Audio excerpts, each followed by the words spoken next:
पांचवे सुप्रभात बच्चों, आज हम आपके व्याकरण कोश के पांचवे अध्याय शब्द भंडार के अंतर्गत आने वाले एकार्थी प्रतीत होने वाले शब्द के बारे में पढ़ेंगे। यह आपका शब्द भंडार का पांचवा टॉपिक है। तो आइए सबसे पहले हम जानते हैं एकार्थी प्रतीत होने वाले शब्द क्या होते हैं। तो कुछ शब्द एक जैसा अर्थ देने वाले लगते हैं, परंतु उन पर बारीकी से विचार किया जाए तो उनके अर्थ में अंतर स्पष्ट दिखाई देता है। कहने का मतलब ये है कि ऐसे शब्द जो देखने में एक दूसरे के पर्यायवाची लगते हैं, लेकिन इनके अर्थ में भिन्नता होती है, इन्हें हम एकार्थक प्रतीत होने वाले शब्द कहते हैं। इन शब्दों के उपयुक्त प्रयोग हेतु छात्रों को इस अंतर की जानकारी आवश्यक होनी चाहिए। कहने का मतलब है कि जब हम इन शब्दों को वाक्यों में प्रयोग करते हैं तो वाक्यों में प्रयोग करने के लिए इनके अंदर जो एक सूक्ष्म अंतर होता है उसके बारे में जानकारी प्राप्त होनी बहुत ज़रूरी है।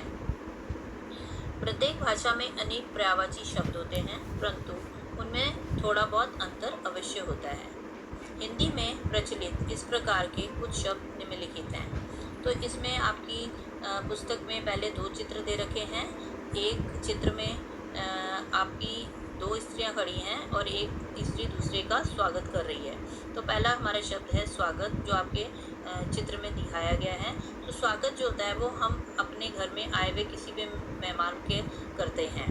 और उसके बाद दूसरे चित्र में आपको अभिनंदन शब्द के बारे में बताया गया है कि एक नेता जो है उसका जो है दूसरा व्यक्ति जो है वो उसके गले में हाथ डालकर उसका अभिनंदन कर रहा है। तो ये दोनों में फ़र्क है। पहला, अब आपकी जो सिलेबस है, आपके सिलेबस में 1 से लेकर 15 तक एकार्थी प्रतीत होने वाले शब्द आने हैं। तो सबसे पहला आपका शब्द है अस्त्र। अब अस्त्र किसे कहते हैं? जिन हथियारों को फेंककर चलाया जाता है। अब इसमें आप तीर को ले सकते हैं। जैसे हम अब इसका वाक्य क्या है कि जो अर्जुन जो था वो अस्त्र चलाने की कला में बहुत अधिक निपुण था।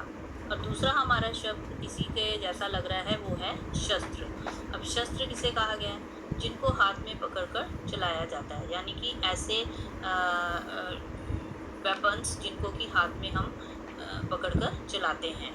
और ये होते हैं तलवार, बर्छा, भाली। जैसे कि आपने रानी लक्ष्मीबाई के बारे में तो सुना ही है कि रानी लक्ष्मीबाई जो थी वो शस्त्र कला में बहुत ज़्यादा निपुण थी। यानी वो जो भी लड़ाई करती थी वो हाथ में तलवार, बर्छा, भाली ये सब चीज़ें लेकर करती थी। उसके बाद दूसरा हमारा शब्द है अधिक।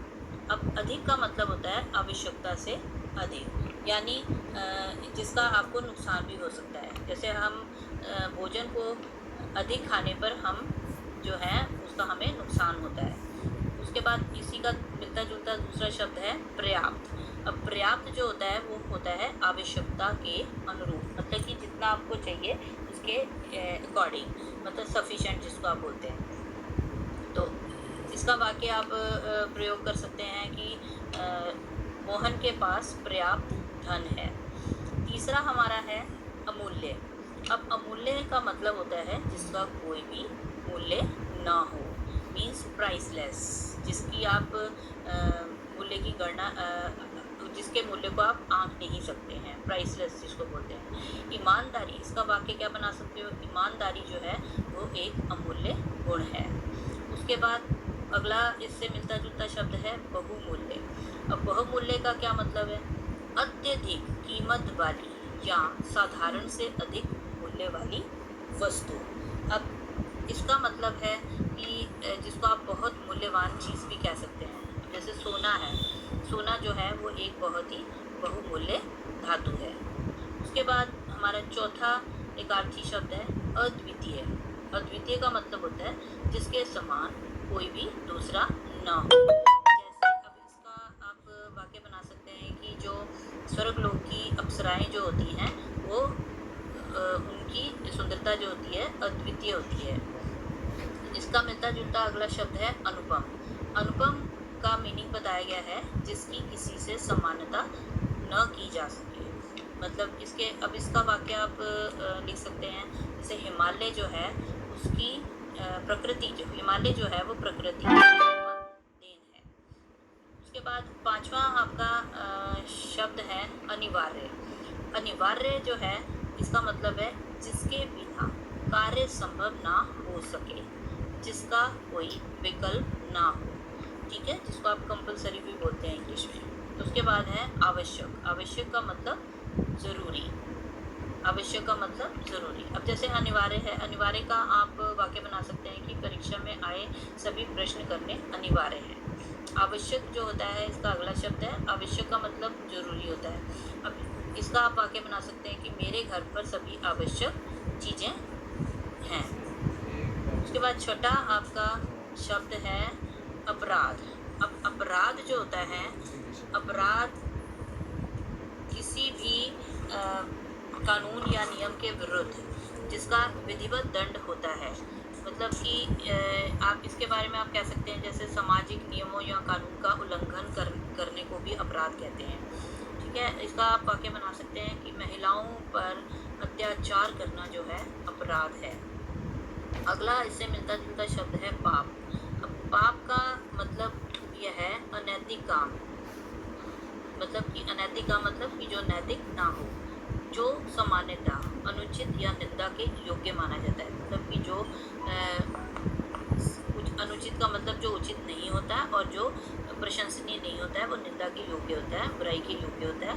कानून में उसका दंड भी नहीं हो सकता। अब पाप जो है इसको दूसरे शब्दों में कह सकते हैं कि यह नैतिक या धार्मिक नियमों का उल्लंघन होता है। अब इसका वाक्य आप लिख सकते हो, असत्य का साथ देना भी पाप है। अगला शब्द हमारा सातवां है अभिवादन। अभिवादन का मतलब है किसी को प्रणाम या नमस्कार करना।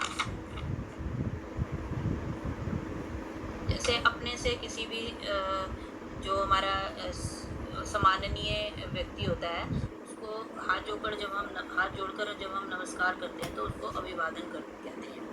अभिनंदन।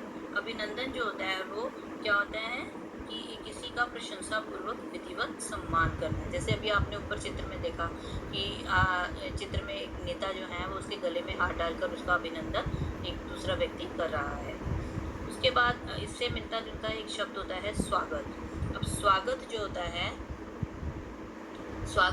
है किसी के आगमन पर लोक मर्यादा के अनुसार, मतलब किसी के भी घर पर आने पर जब हम लोक मर्यादा के अनुसार उसको सम्मान देते हैं, जिसमें आतिथ्य का भाव रहता है, मतलब जिसमें कि हम मेहमान नवाजी का भाव रखते हैं, उसे हम स्वागत बोलते हैं। अब स्वागत तो हम घर में आए हुए किसी भी व्यक्ति का कर सकते हैं, ठीक है। उसके बाद हमारा आठवां शब्द है अभिमान। अभिमान का मतलब है यहाँ अपनी संपत्ति या श्रेष्ठता के कारण स्वयं को बड़ा समझना। अब इसका वाक्य आप बना सकते हो, मुझे अपने देश पर अभिमान है।